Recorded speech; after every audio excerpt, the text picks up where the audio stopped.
Assalamualaikum warahmatullahi wabarakatuh. Hai teman-teman, perkenalkan nama saya Arif Salbani. Saya adalah mahasiswa Universitas Esa Unggul, Fakultas Teknik, Program Studi Teknik Industri. Tujuan pembuatan video ini perihal tugas bahasa Indonesia, yaitu keterampilan berbicara. Berbicara itu sudah kita terapkan dalam kehidupan sehari-hari.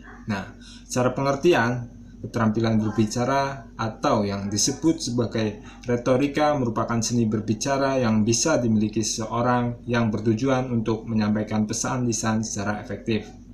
Berbicara dapat diartikan sebagai suatu penyampaian maksud, ide, pikiran, isi hati seseorang kepada orang lain dengan menggunakan bahasa lisan sehingga maksud tersebut dapat dipahami orang lain. Nah, menurut Tarigan, berbicara adalah kemampuan mengucapkan bunyi-bunyi artikulasi atas kata-kata untuk mengekspresikan, menyatakan, serta menyampaikan pikiran, gagasan, dan perasaan. Jadi, pada hakikatnya, berbicara merupakan ungkapan pikiran dan perasaan seseorang dalam bentuk bunyi-bunyi bahasa. Sedangkan pengertian keterampilan berbicara itu sendiri adalah keterampilan mengucapkan bunyi-bunyi artikulasi atau mengucapkan kata-kata untuk menceritakan, mengekspresikan, menyatakan, menyampaikan pikiran, gagasan, dan perasaan kepada orang lain dengan kepercayaan diri untuk berbicara secara wajar, jujur, benar, dan bertanggung jawab, serta dapat menghilangkan masalah psikologis seperti rasa malu, rendah hati, berat lidah, dan lain-lain. Selanjutnya, saya akan menjelaskan tujuan berbicara. Apa sih tujuan berbicara? Ya, yang pertama, tujuan utama dari berbicara adalah untuk berkomunikasi. Sebagai makhluk sosial, sangat penting untuk berkomunikasi. Menurut Tarigan, agar dapat menyampaikan pikiran secara efektif, siogianya lah seorang pembicara memahami makna segala sesuatu yang ingin dikomunikasikan. Tujuan berbicara merupakan hal yang sangat penting untuk ditentukan sebelum seseorang pembicara memaparkan gagasannya. Nah, perbedaan tujuan berpengaruh pada bentuk ide yang dikembangkan, kemasan yang digunakan, dan performa penyampaiannya. Tujuan berbicara ada 4. Yang pertama informatif, yang kedua rekreatif, yang ketiga persuasif, yang keempat argumentatif. Nah, apa sih itu informatif? Nah, yang pertama informatif atau menambah wawasan pendengar atau memberi informasi. Tujuan informatif merupakan tujuan berbicara yang dipilih pembicara ketika ia bermaksud menyampaikan gagasan pengetahuan pendengar. Tujuan akan lebih sempurna akan hanya bersifat informatif, bukan hanya bersifat informatif, melainkan komunikatif, yakni terjadinya timbal balik atas gagasan yang disampaikan pembicara dengan respons yang dihasilkan pendengar. Yang kedua, rekreatif. Apa sih rekreatif?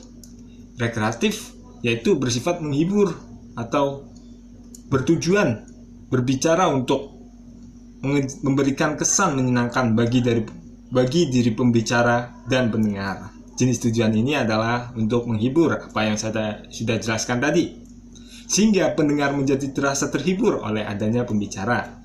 Pembicaraan semacam ini biasanya berbentuk lawakan, guyonan, dan candaan.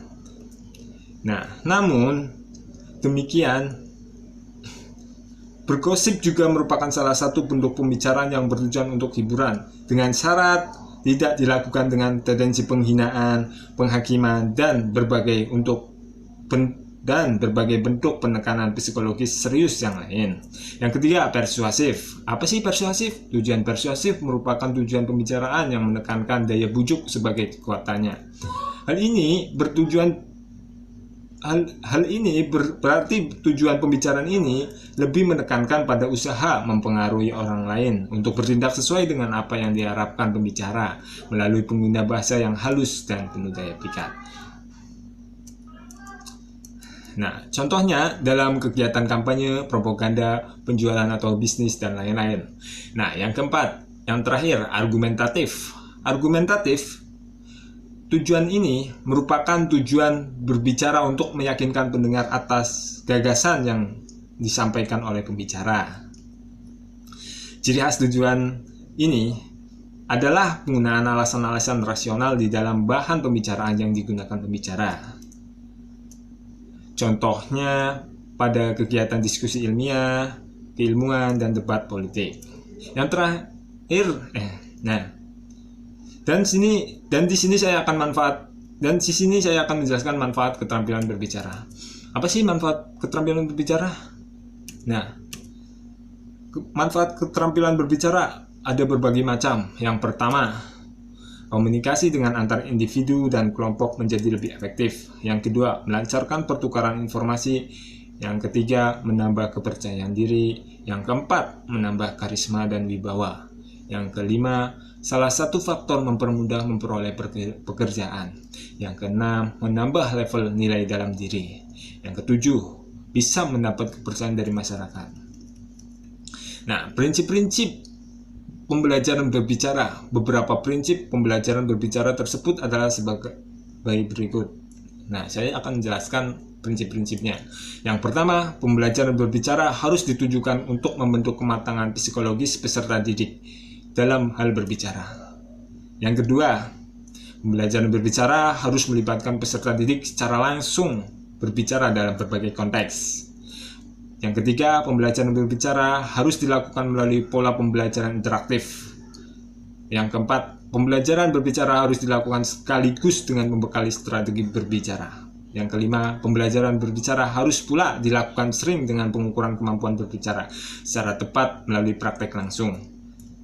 Nah, yang keenam, kemampuan berbicara peserta didik hendaknya diukur dan dipantau oleh guru secara berkesinambungan. Yang terakhir,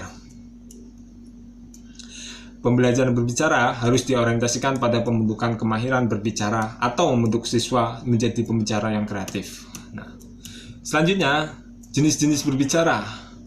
Pengklasifikasian jenis-jenis berbicara dibedakan sebagai berikut. Yang pertama, jenis berbicara berdasarkan situasi pembicaraan. Berdasarkan situasi pembicaraan ini, berbicara dibedakan menjadi dua, berbicara formal dan informal. Yang kedua, jenis berbicara berdasarkan tujuan pembicara. Tujuan pembicara pada umumnya diklasifikasikan menjadi 5 jenis. Yang pertama, berbicara untuk menghibur. Yang kedua, berbicara untuk menginformasikan. Yang ketiga, berbicara untuk menstimulasi atau mempengaruhi. Yang keempat, berbicara untuk meyakinkan. Dan yang kelima, berbicara untuk menggerakkan. Yang ketiga, jenis berbicara berdasarkan jumlah pendengar. Nah, berdasarkan jumlah pendengar, jenis berbicara dapat dibedakan atas berbicara dalam kelompok besar, kelompok kecil, dan antar pribadi. Misalnya, antar pribadi yaitu 2 orang atau secara tatap muka atau 4 mata. Nah, dalam kelompok kecil yaitu 3-5 orang. Nah, kelompok besar seperti ceramah, mengajar, dan sebagainya.